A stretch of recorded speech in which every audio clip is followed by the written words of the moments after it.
Assalamualaikum warahmatullahi wabarakatuh.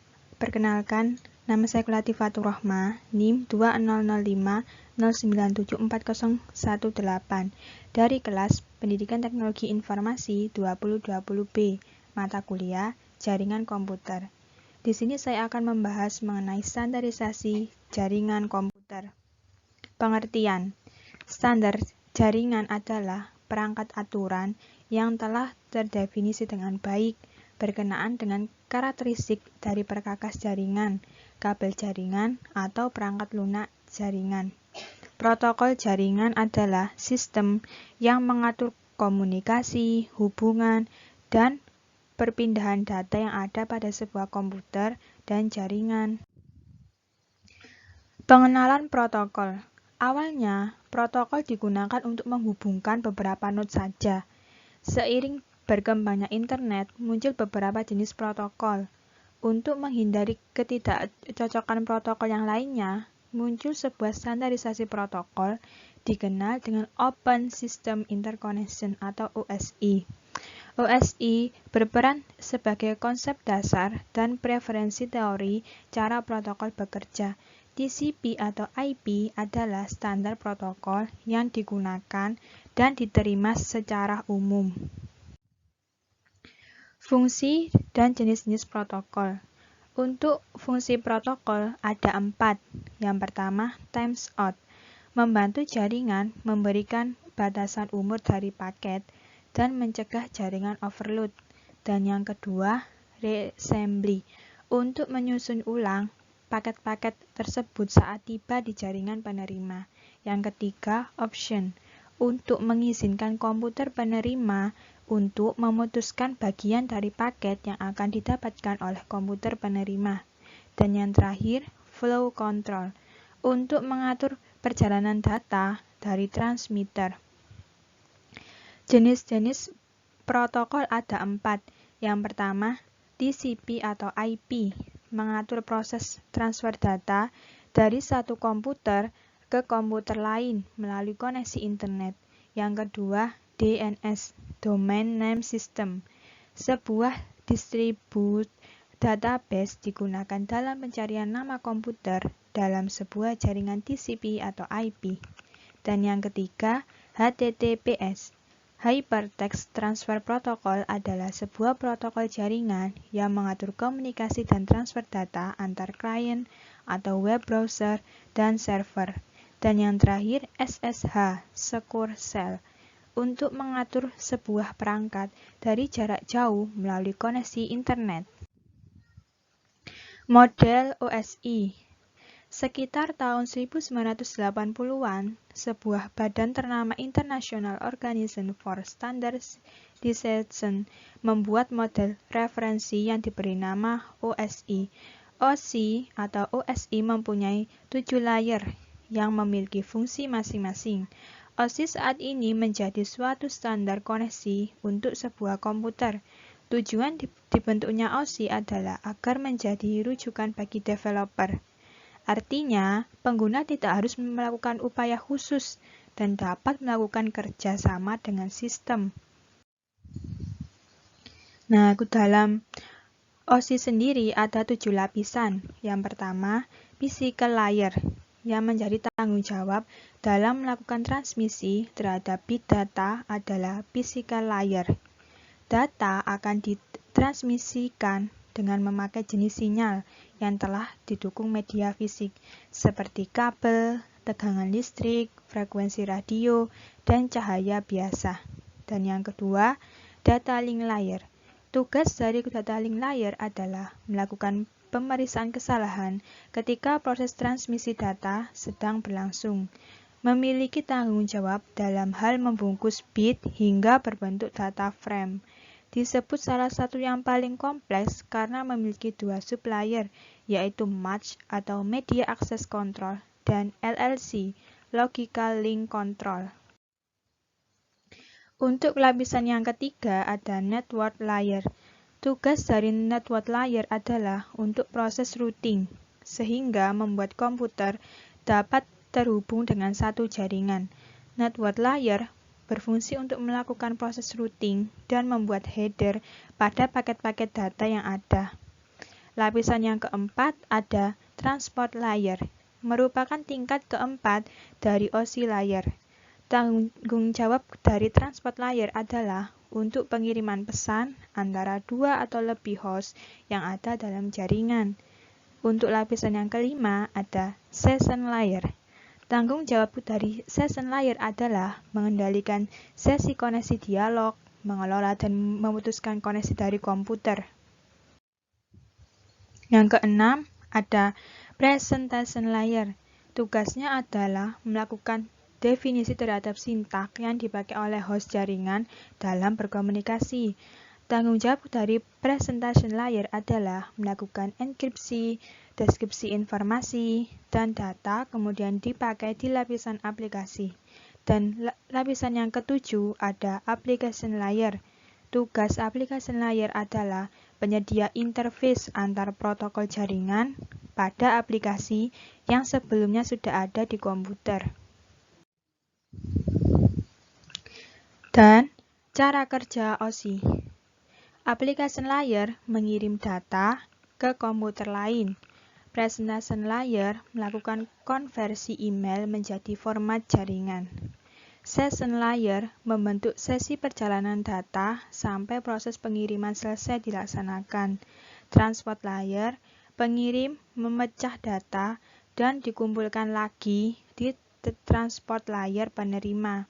Network layer membuatkan sebuah alamat dan menuntun data sampai ke tujuan.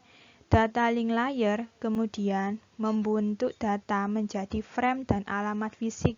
Di physical layer, data akan dikirim lewat medium jaringan ke lapisan transport penerima. Dan yang terakhir, setelah itu alur berbalik dari physical layer ke application layer pada komputer penerima. Protokol-protokol yang bekerja di OSI layer. Yang pertama, physical layer. Tidak mempunyai protokol yang spesifik, bertanggung jawab atas proses data menjadi bit dan mentransfernya melalui media seperti kabel. Yang kedua, data link layer. Ada PPP atau point-to-point protokol, digunakan untuk point-to-point pada suatu jaringan. SLIP, Serial Line Internet Protocol, digunakan untuk menyambung serial. Dan yang ketiga, network layer. IP, Interworking Protocol ARP, Address Resolution Protocol.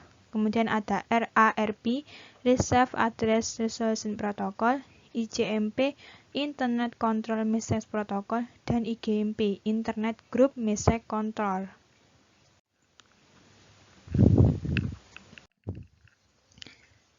Yang keempat ada Transport Layer, TCP, Transmission Control Protocol, menyediakan layanan penuh pada lapisan transport untuk aplikasi. UDP, User Datagram Protocol, menambahkan alamat port. Yang kelima, Session Layer, NetBIOS, NetBIOS, ADBS, BAP, dan SPDU. Yang keenam ada Presentation Layer, Telnet, Telecommunication Network, SMTP, Simple Mail Transfer Protocol, dan SNMP, Simple Network Management Protocol.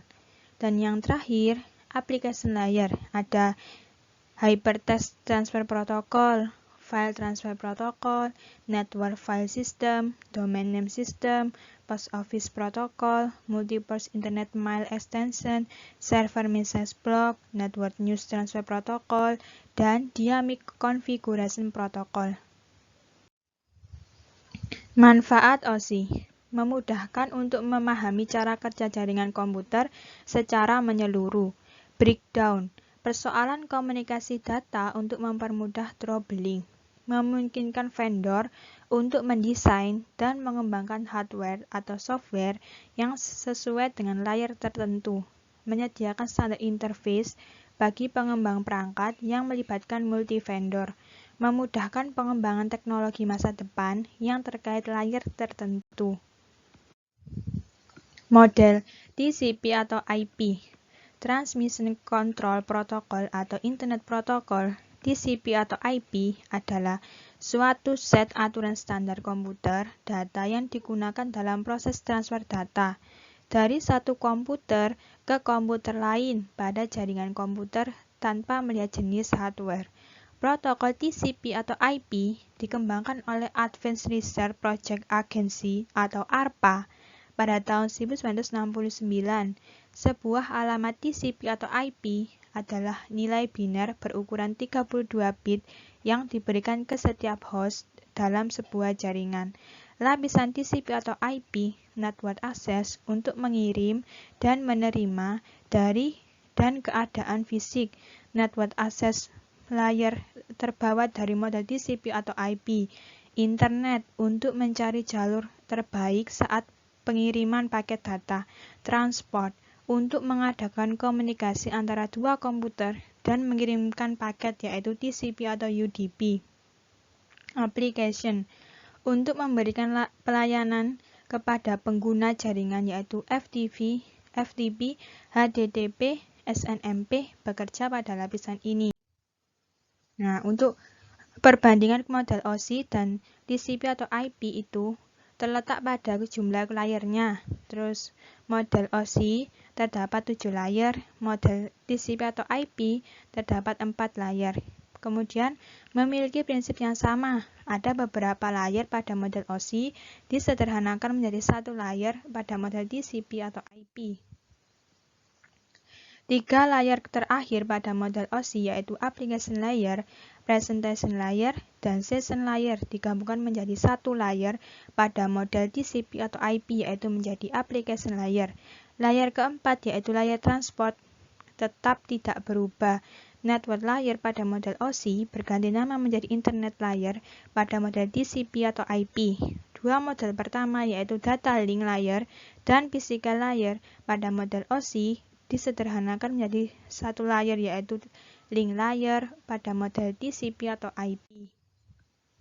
Kemudian perbedaan TCP atau UDP. Yang pertama, TCP merupakan protokol yang berorientasi koneksi, sedangkan UDP merupakan protokol yang berorientasi datagram. TCP dapat diandalkan karena menjamin pengiriman data ke router tujuan, sedangkan UDP pengiriman data ke tujuan tidak dapat dijamin dalam UDP. TCP menyediakan mekanisme pemeriksaan kesalahan yang ekstensif karena menyediakan contoh aliran dan pengakuan data, sedangkan UDP hanya memiliki mekanisme pemeriksaan kesalahan dasar menggunakan checksum. Untuk TCP, urutan data adalah fitur dari Transmission Control Protocol atau TCP, berarti paket tiba secara berurutan di penerima. Sedangkan untuk UDP tidak ada pengurutan data dalam UDP. Jika pesanan diperlukan harus dikelola oleh lapisan application. Port adalah mekanisme yang mengizinkan sebuah komputer untuk mendukung beberapa sesi koneksi dengan komputer lainnya dan program di dalam jaringan. Port dikenali dengan angka 16 bit, 2 bit yang disebut port number, dan diklasifikasikan dengan jenis protokol transport apa yang digunakan ke dalam port TCP dan port UDP. Karena memiliki angka 16 bit, maka total maksimum jumlah port untuk setiap protokol transport yang digunakan adalah 65536 buah. Port UDP dan TCP dibagi menjadi dua, reservoir port dan registration port. Reservoir port, well-known port, contohnya ada FTP, SMTP, HTTP, POP3, dan IMAP. Sedangkan registration port itu didaftarkan oleh IANA tetapi tidak dialokasikan secara permanen. Ring berkisar dari 1024 hingga 49151 dan beberapa port diantaranya adalah Dynamically Assigned Port. Terima kasih. Sekian video dari saya, semoga bermanfaat. Wassalamualaikum warahmatullahi wabarakatuh.